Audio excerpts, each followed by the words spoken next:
Vamos a empezar entonces con la parte de planeación de un parque científico y tecnológico.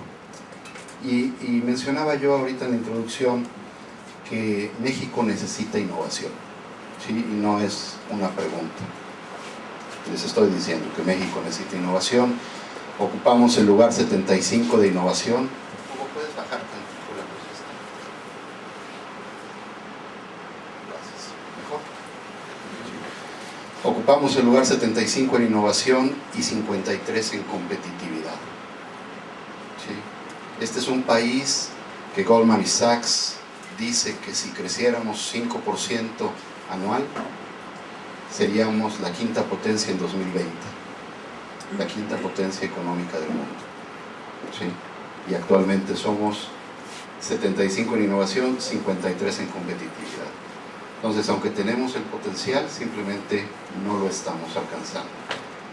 Por otro lado, 99.8% de las empresas que hay en México son pequeñas, pequeñas y medianas empresas. ¿Sí? Y generan 72% del empleo que hay en el país. Entonces, mucho del énfasis país, pienso yo, debe estar orientado a cómo vamos a trabajar para fortalecer a ese sector. ¿Por qué? Pues porque de eso vivimos. ¿Sí? Y sin embargo, 80% de las nuevas pymes que se tratan de constituir o se constituyen anualmente fracasan antes de un año, y el número se incrementa a más del 90% para el año 5. ¿Y eso se debe a qué? A que todavía no hemos generado habilidades gerenciales adecuadas, a que el financiamiento no está ahí. Si han escuchado las noticias en los últimos 3-4 semanas, la convención de bancos, la crítica más grande que hicieron todos a los bancos es que no prestan dinero. ¿Sí? No es que no presten dinero, es que lo prestan a tasas estratosféricas. Entonces realmente no hay dinero disponible para inversión. Y la queja de los bancos es que no hay seguridad para recuperar esa inversión. El proceso para que ejecuten garantías es muy lento. Entonces tenemos que cambiar, y por eso se habla de estas reformas económicas, porque si queremos más financiamiento tenemos que facilitar a quien financia la recuperación de la deuda, pero también tenemos que establecer reglas claras de cómo hago ese financiamiento. Y eso tiene que ver con el marco regulatorio. Frecuentemente no hay seguridad jurídica. ¿Sí? Ayer que se hablaba de la relación con China, con México, hablaban que la inversión o la exportación que hacemos de productos a China equivale a 6 días de lo que exportamos a Estados Unidos. China es el principal mercado del futuro para muchos de los productos que se van a generar en África, en Asia, en América Latina, y sin embargo hoy en día México, por ejemplo, exporta el equivalente a 6 días de producción de lo que mandamos a Estados Unidos. Entonces, ¿qué quiere decir eso? Hay una enorme oportunidad ahí para poder acceder a mercados. El problema es que el financiamiento, y los mismos chinos tienen mucho dinero en la mesa tratando de que se haga producción en países como los latinoamericanos, porque ya China es un importador neto de muchas cosas. Su clase media ha crecido tanto que, a pesar de que son grandes productores, ya están en necesidad particularmente de alimentos, por ejemplo, de industria agrícola, pesquera, acuícola. Y el otro problema por el que las pymes en el país fracasan es porque no están usando tecnología de una manera suficiente y de una manera adecuada. Y el doctor Hernández lo mencionó brevemente, porque las instituciones académicas también y los centros de investigación simplemente no teníamos esa tarea. A nosotros nos daban una tarea de generar publicaciones científicas y formar recursos humanos. Y teníamos un convenio en ese sentido, convenio de productividad. ¿Cuántos artículos científicos produces? ¿Cuántos recursos humanos has generado? Ahora no, ahora tenemos un convenio de resultados. ¿Cuántas empresas estás apoyando? Además de los artículos y los alumnos, ¿cuántas empresas estás apoyando? ¿Cuántos empleos estás generando, qué problemas regionales está resolviendo tu institución. Y ese es un cambio de pendiente interesante que tenemos que aprovechar para fortalecer la capacidad de innovación, y necesitamos cambiar el modelo que nosotros decidimos, y Latinoamérica en general decidió en los 80s, de lenta apropiación tecnológica, donde la ciencia era de los científicos, la tecnología se compraba en Estados Unidos y la producción pues que la hagan los que tienen que producir. Y lo que necesitamos nosotros, y eso es algo que, por ejemplo, el Research Triangle Park, y ayer platicaba yo con David un poquito de eso, estuvimos nosotros en el Research Triangle Park para su aniversario 50, ¿no? Y estaban dos de los originales del parque y decían, Estados Unidos era el número uno, right? USA number one, pero estaban perdiendo competitividad. Cada año veían cómo otros países se acercaban más, y lo que ellos decían es, no sabemos por qué, no sabemos cómo, pero sí sabemos que tenemos que acercarnos a las instituciones que generan conocimiento para mantener nuestra competitividad. Eso lo pensaron hace 50 años. Si lo vemos de una manera matemática, pues tenemos 50 años de retraso en términos de visión.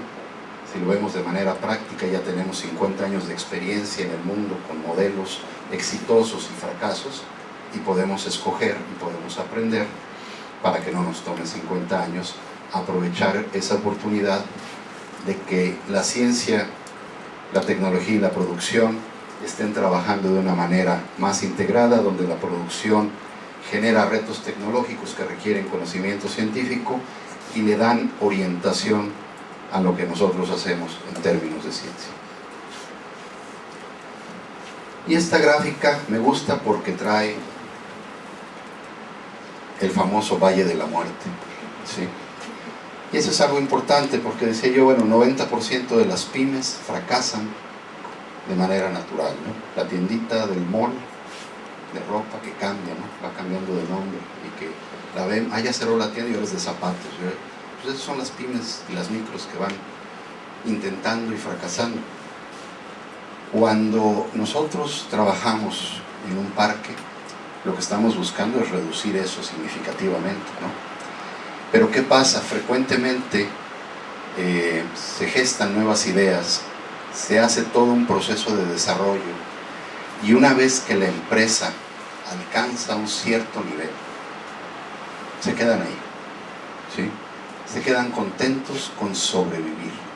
Y la mayor parte de las empresas que tenemos en el país, aún las grandes empresas, hacen esto.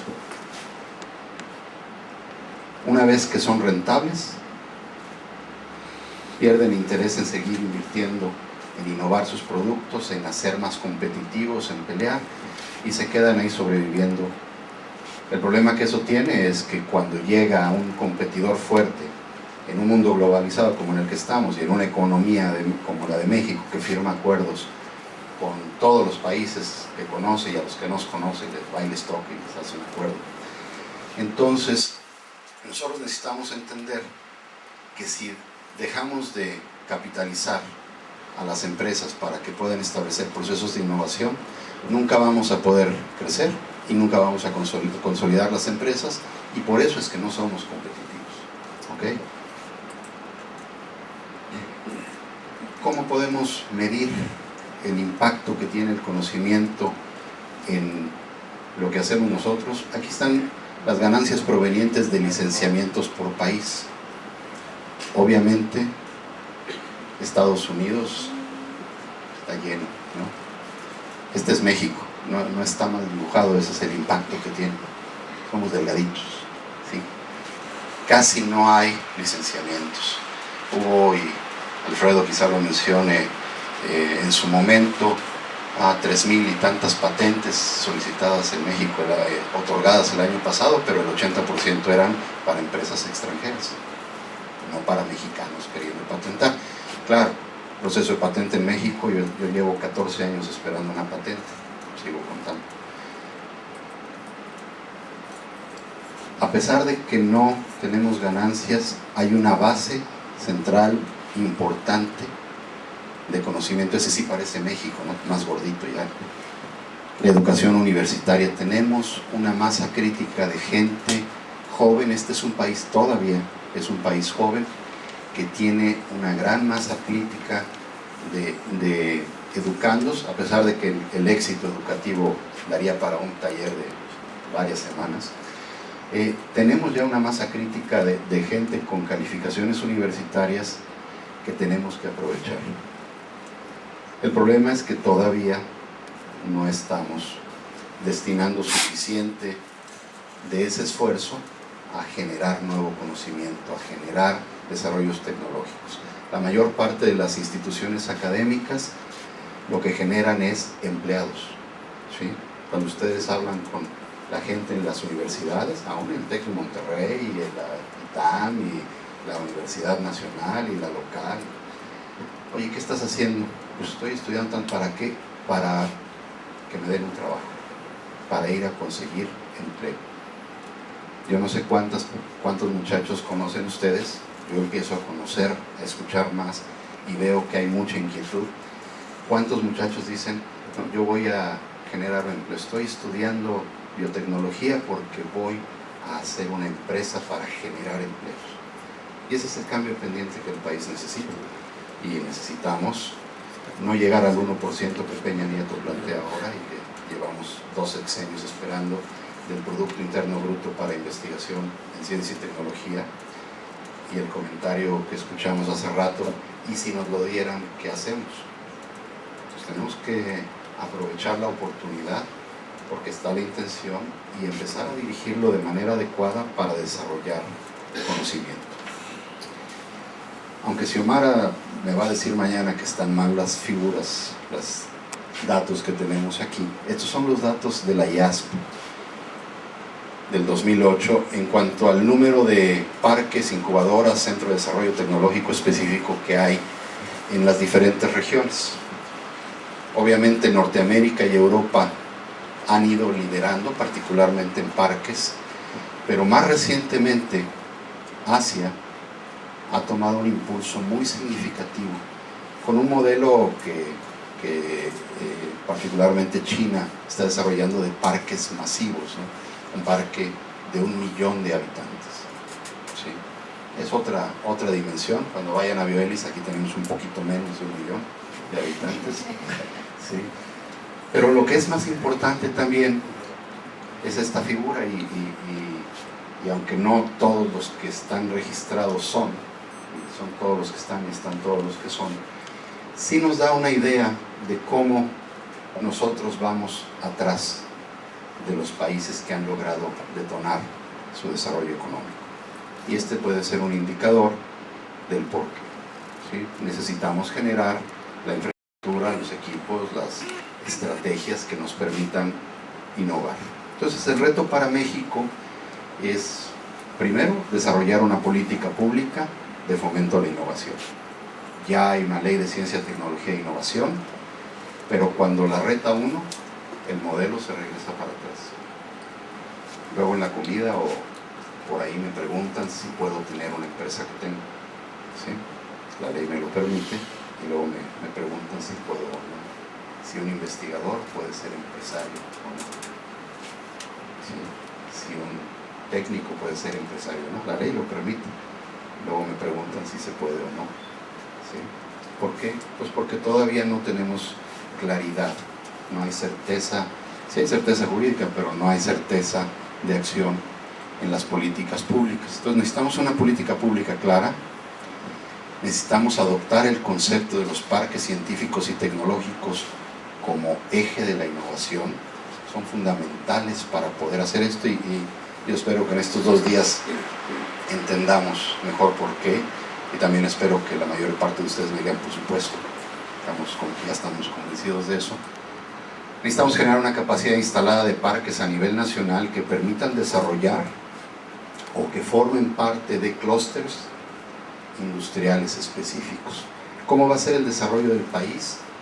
Cuando escuchemos Brasil, cuando escuchemos Sudáfrica, cuando escuchemos Estados Unidos, generalmente se habla de proyectos específicos. No es, yo quiero un parque que haga todo. ¿Por qué? Pues porque mi vecino también está haciendo un parque de todo. ¿Sí? Si yo voy a hacer un parque aeroespacial, más vale que esté en Querétaro. ¿Por qué? Porque ahí está Bombardier, porque ahí quiero traer a Boeing, porque ahí estoy haciendo desarrollos con Embraer, ¿sí? Pero voy a hacer un parque acuícola en Querétaro, ¿no? Mejor lo hacemos en Baja California Sur, donde podemos generar 500,000 de toneladas por acuacultura, ¿ok? Entonces estamos generando clústeres específicos para solucionar problemas particulares de la región o del municipio, de la región, pero también del país, ¿no? Entonces, una parte fundamental será ver si podemos generar esa capacidad instalada con un orden específico, ¿sí? ¿Cuáles son las vocaciones que tienen las regiones o las áreas y cómo las podemos aprovechar? ¿Sí? ¿Cuáles son las fortalezas que tienen las regiones? Tengo una universidad aeroespacial, pues creo un parque aeroespacial y me busco traer a Boeing y a Embraer no. Lo dejamos en Brasil. Sí. ¿Para qué? Pues para poder fortalecer el modelo. Y queremos crear entonces una estructura de lo que se llama, y todos hemos escuchado probablemente, triple hélice, que integre las actividades de los actores principales en esto: las instituciones académicas que generan el conocimiento, el gobierno que debe dar una política pública y, como vamos a ver más adelante, quizá financiamiento también, y las empresas que deben ser las receptoras de esa innovación. ¿Cuál es la meta del país? Mejorar la competitividad de las empresas, pero también diversificar la base productiva al desarrollar nuevos sectores. No podemos depender del petróleo a 90 pesos, digo, $90 toda la vida, ¿sí? Se nos va a acabar el petróleo. Tenemos que orientar la producción hacia la exportación, y muchos dicen, ¿por qué la exportación? Si tenemos, si creen la publicidad, 7 millones de gente con hambre, yo creo que tenemos muchos más, ¿sí? Pero si los productos que hacemos son suficientemente buenos para exportación, entonces son suficientemente buenos para nosotros, ¿sí? Entonces tenemos que buscar el máximo nivel, y ese es el máximo nivel que nosotros queremos. Entonces, las empresas que generemos deben ser capaces de competir en el mundo globalizado, porque la calidad del mundo globalizado es la más alta, y México merece que la gente tenga la calidad más alta de productos en México. No lo que hacemos ahora: mandas primera calidad a exportación y segunda calidad se la mandas a México. Al revés, primero nosotros, luego ellos. Entonces, generemos empresas que sean capaces de competir, que puedan exportar, ¿sí? Y ya que llenemos a México, mandamos todo lo que sobre para afuera y empezamos a generar ingresos. Generar empleos, entonces, si estamos liderando esto, bien remunerados y de una manera sustentable. Ya no podemos nosotros solo pensar en términos económicos, tenemos que pensar en términos sociales, que el empleo no sea de explotación. Asia tiene problemas muy graves de abuso de mano de obra, niños, mujeres, ancianos, hombres, ¿sí? Pero en América Latina corremos y tenemos ese riesgo, y existe en muchos lugares problemas sociales donde abusamos del trabajador, ¿sí? Y el pretexto es que mi producto no gana suficiente, entonces te puedo pagar poco. Bueno, vamos generando productos de más valor agregado para poder pagar un mejor salario, y vamos haciéndolo de una manera que sea sustentable. Ahora sí, ¿qué son los parques? Porque ya fue mucha introducción. Los parques deben ofrecer un ambiente operacional de alta calidad para empresas de base tecnológica. Los parques deben establecer, acelerar e internacionalizar las actividades productivas, ¿sí?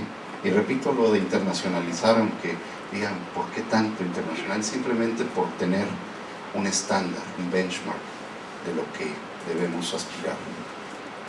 Los parques son lugares idóneos para la innovación, crean nuevas oportunidades de negocio, diversifican sectores económicos y generan empleos. Si logramos hacer eso, ayudamos al país. Y además fomentan la sinergia entre los actores de la innovación que mencionábamos, ¿no? Las empresas, las instituciones académicas, gobierno, son puentes tecnológicos entre el conocimiento y las empresas. ¿Qué no son? Pues no son parques industriales, ¿no? No es infraestructura para que yo venga y me establezca a producir con la tecnología que yo tenga.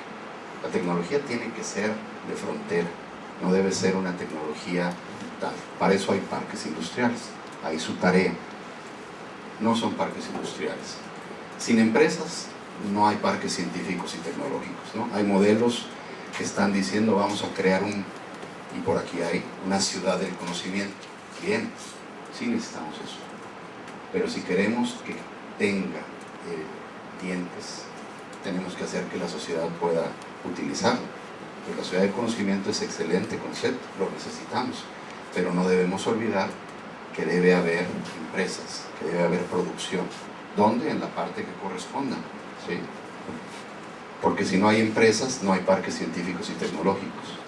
Y lo otro es, si llega una empresa y dice que trae una tecnología ya probada de algo y no está utilizando la base de conocimiento nuevo, tampoco es un parque científico y tecnológico. ¿Es un parque industrial o es un lote de venta? ¿Sí? Entonces, hay que entender cuál es el nicho de los parques científicos. La otra cosa que hay que entender, y lo vamos a ver ahora porque tenemos, como digo yo, la ventaja de tener gente de varios lugares. Y vamos a ver que el modelo de parques de Itaipú y el modelo de parque de Bioelis, de Innovation Hub y de Chicago, no son iguales. Cada parque tiene sus características específicas, tiene sus fortalezas, tiene sus oportunidades, tiene sus nichos, tiene su estrategia de desarrollo. Pero cada parque viene a ser único, ¿sí? Entonces no podemos ir a comprar el parque y ponerlo. No, sí podemos. Lo que no podemos garantizar es que al hacer eso tengamos éxito. Hay que entender el cómo es que los parques han logrado desarrollarse y cada uno tiene su historia, sus condiciones particulares. La otra cuestión es, sobre todo para la gente que viene de gobiernos estatales o municipales que quieren hacer un parque porque la presidenta municipal tiene 3 años y alguien le vendió la idea de que un parque le va a poner bien para votos, para ganar votos. Los parques tardan tiempo en desarrollarse, son procesos de largo aliento, entonces tienen que ser bien pensados, no pueden ser estrategias de votos políticos, tienen que tener una estrategia real de beneficio a la comunidad, porque van a tener un tiempo de desarrollo y de consolidación relativamente largo. Luis Sanz, que muchos de nosotros conocemos, es un poco inquieto, mencionó en una de sus presentaciones algunos de los factores clave para el éxito de los parques. Que hay una política clara de apoyo del gobierno hacia la innovación. Si el gobierno no quiere hacer innovación en el país, es remar contra la corriente. ¿Por qué? Porque no va a haber permisos, porque no va a haber fondos, porque no va a haber apoyo, incluso va a haber satanización de las nuevas ideas, ¿sí? Porque los gobiernos están en una zona de confort y hay que ir rompiendo esa zona de confort, hay que mover el queso, dirían por ahí en un librito barato, muy bueno, ¿sí? Hay que cambiar el queso del lugar. Colaboración con las universidades y centros de investigación, ahí es donde está el conocimiento, es lo que decían los padres de los parques, ¿no? En el Research Triangle Park. No sé cómo, pero sé que tú sabes algo y eso me debe poder ayudar.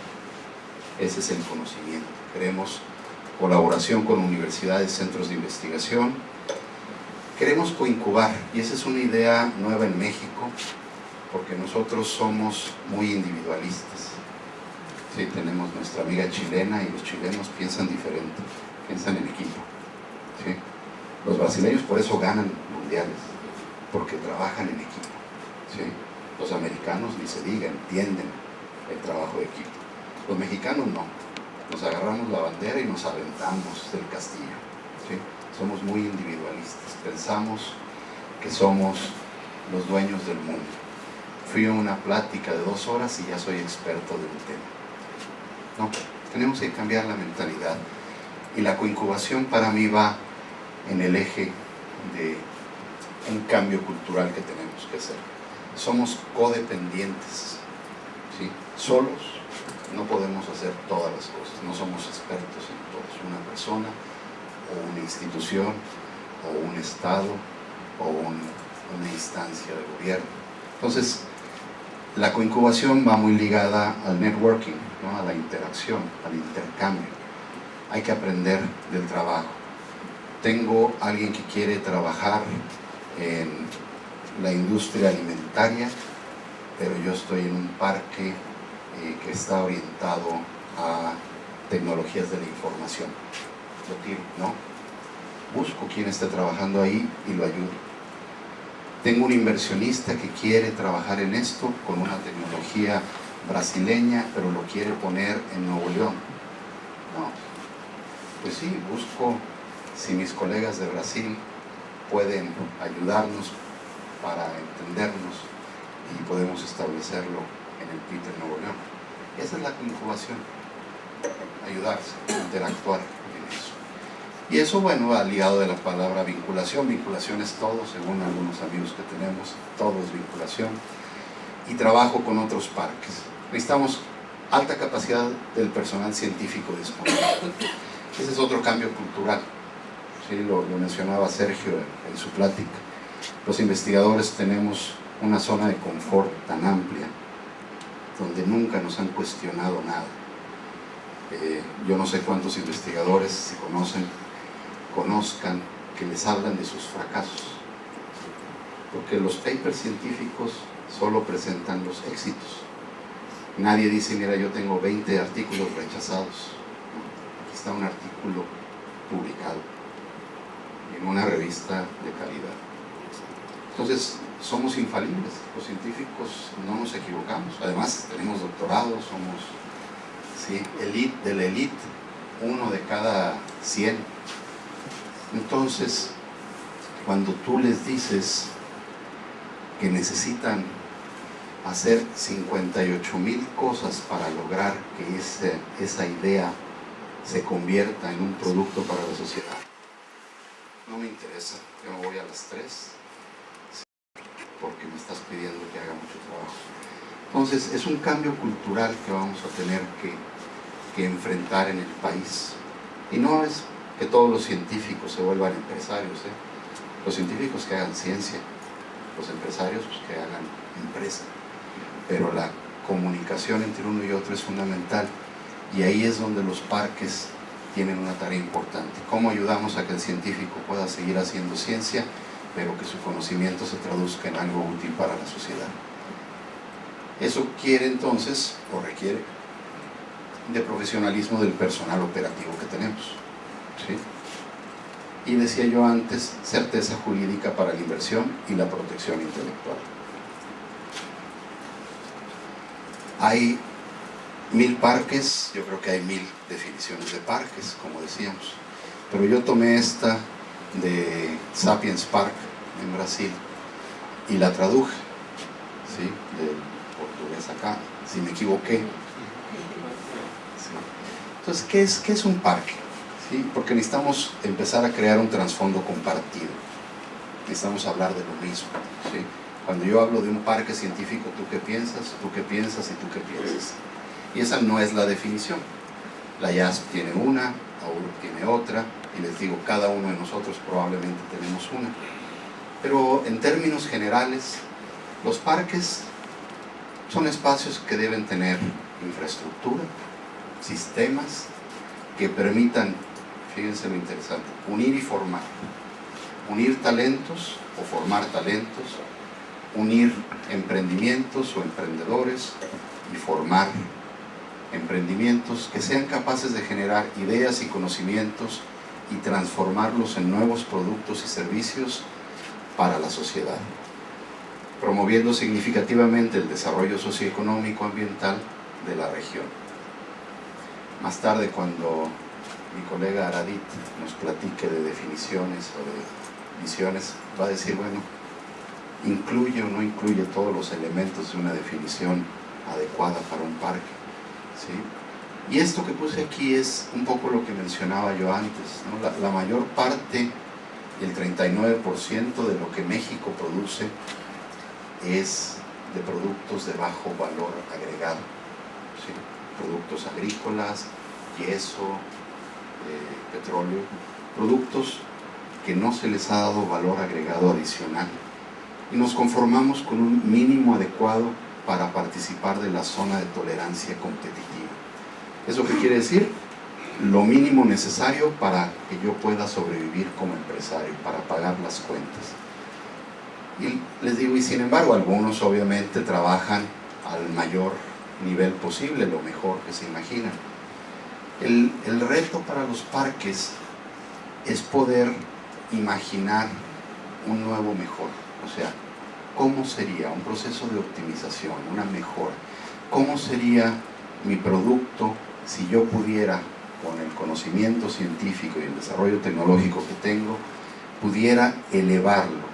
Y entonces no conformarme con ser competitivo, sino definir las nuevas reglas de competencia. Los productos deben ser así. Y eso generalmente se da dándole alto valor agregado a la producción. Ese es el reto de los parques también, no solo crear empresas, sino que sean empresas que lideren el sector en el que están participando. ¿Cuáles son los elementos fundamentales de un parque? Bueno, pues debe haber un posicionamiento estratégico, un plan maestro, un desarrollo de infraestructura, estrategia para el financiamiento, una estrategia de operación, una lista de servicios que pueden ofrecer. Pero se han preguntado ustedes, ¿quién hace el parque? En inglés tienen una definición buena que es el champion. Tiene que haber un campeón de la idea, ¿sí? Porque todos decimos, sí, se necesita, México tiene que ser más competitivo, hay que fomentar la innovación, ¿sí? Todos deberíamos estar en eso. Y el problema de todos deberíamos hacer esto es que nadie lo hace. Entonces necesitamos siempre identificar quién va a desarrollar una idea para establecer un parque. Y eso puede ser una institución académica, una empresa privada, el mismo gobierno estatal, federal, municipal. Pero siempre tiene que haber alguien que esté a cargo de llevar la idea. Si no, la idea se queda ahí. ¿Y por qué menciono esto? Porque en México hay muy pocos parques establecidos. Hay muchos proyectos de parque. Hay muchos proyectos, o hay muchos parques que están iniciando su trabajo, como nosotros, como Bioelis. Y el problema es que muchas de esas ideas se van a quedar en la idea, porque no hubo un campeón que la llevara al nivel de construcción. Hablaba yo dentro de los elementos del posicionamiento estratégico y mencioné antes que los parques tienen que tener un enfoque particular. Es muy difícil ser todo para todos, entonces los parques tienen que identificar claramente cuál es su visión, ¿sí? ¿Cuál es el sector de enfoque? Tomo yo el ejemplo del noroeste, de Bioelis. Nosotros decimos, tenemos un centro de investigación con el número más alto de investigadores de calidad en Latinoamérica para acuacultura.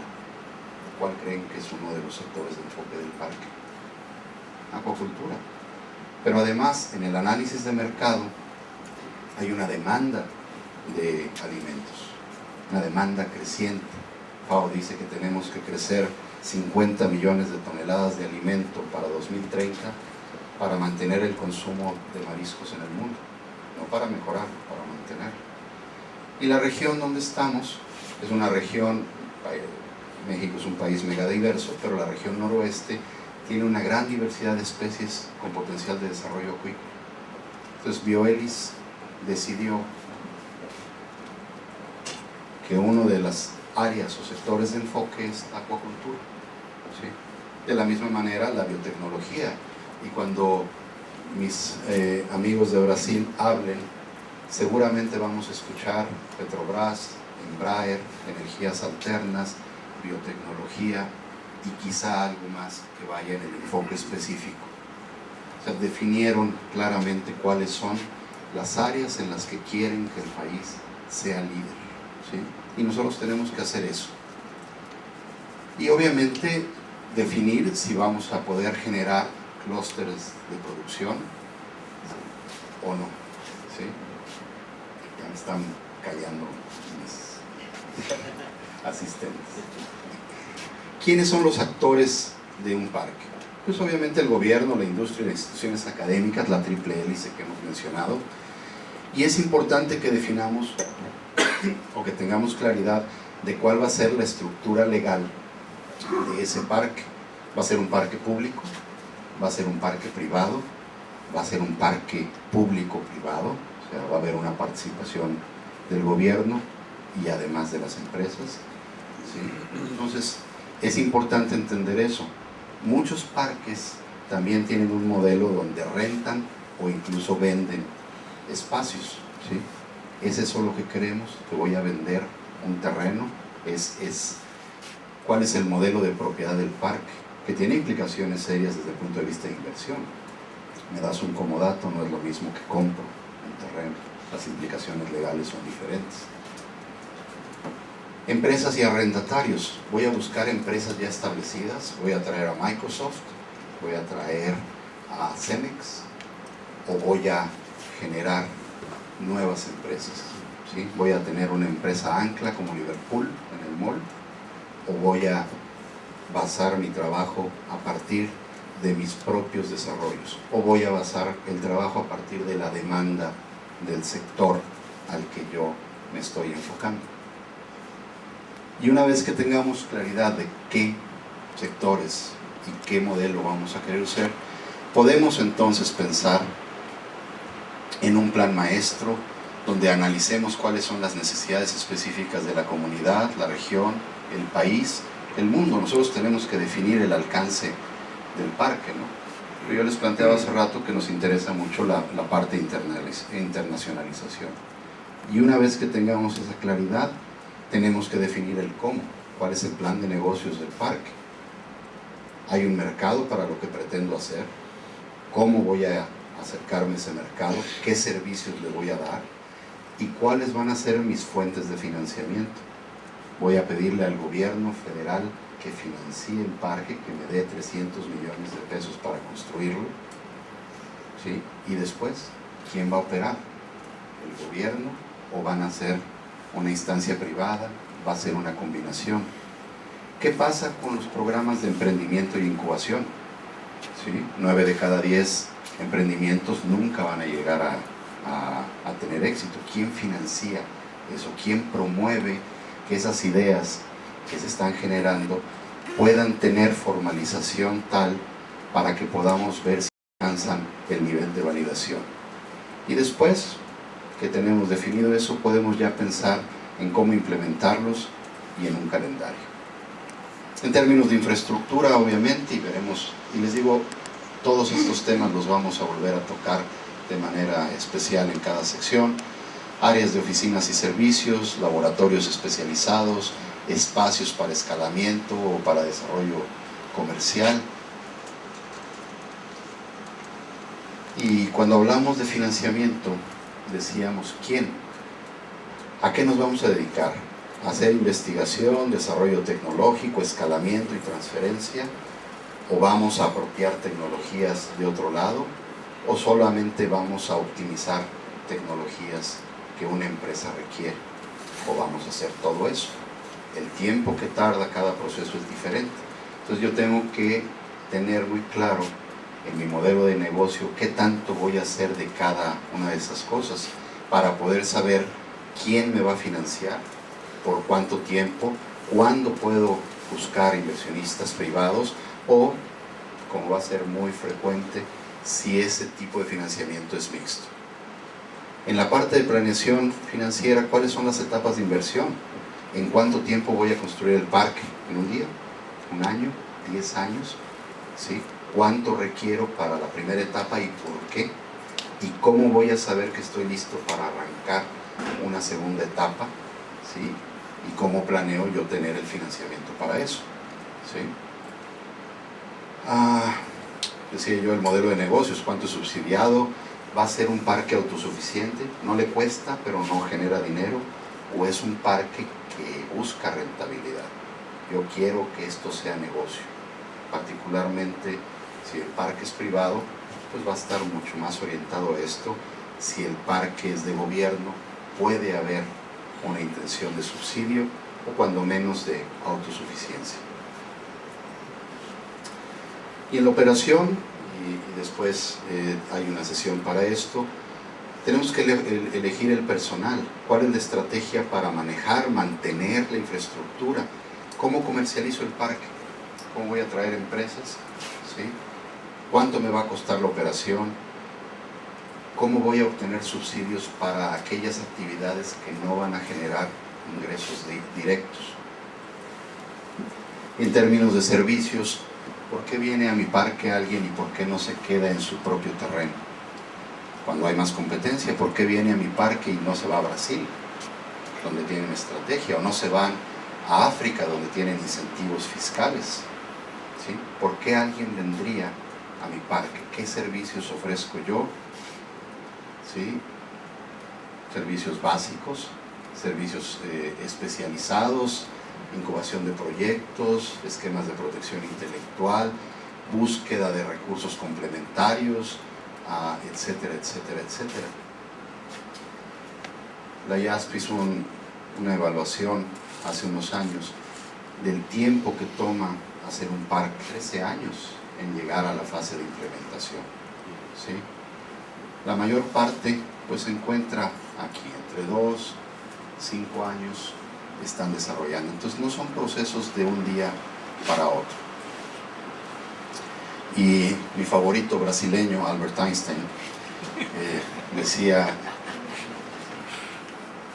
me imagino que es brasileño porque ahí está el portugués. Sí, sí. Es insano continuar haciendo siempre las mismas cosas y esperar resultados diferentes. Hemos venido platicando siempre del potencial del país, ¿sí? Y realmente seguimos haciendo lo mismo. Mientras sigamos haciendo lo mismo, el resultado va a ser el mismo que tenemos. ¿Sí? Lo dejo ahí, gracias. Y las preguntas, si quieren, las vemos ya en la mesa redonda, ¿no? Para que vayan pensando.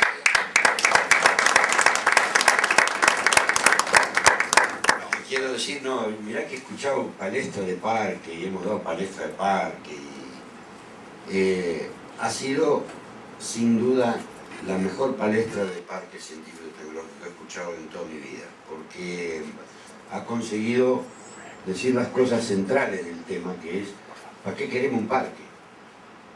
Acá hay una cuestión fundamental colocada que es el desarrollo local, desarrollo territorial, regional, de eso que estamos hablando, de eso que estamos hablando. Y eso es lo que América Latina precisa. Entonces, te felicito, Humberto, me ha emocionado las cosas que he escuchado hoy aquí. Porque, de cierta forma, queremos escuchar síntesis de todos los pedacitos que cuando se habla de parques se dice. Y uno de acá a poco habla de la cuestión meramente de tener un parque por tener un parque, porque todo el mundo tiene, o de la cuestión arquitectónica del parque, o de la cuestión inmobiliaria del parque. Acá hemos hablado, ha hecho una palestra de desarrollo territorial, desarrollo local brillante. Felicitaciones. Gracias.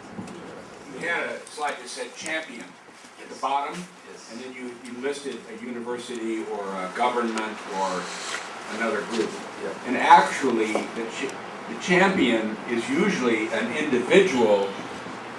You didn't quite say that. An individual like Humberto, okay? Here's a champion right there in the front row. And all of you, effectively, by coming here, are the champions, because it takes a tremendous amount of will and fortitude to get through the process of development of a park. And usually it comes down to one or two individuals.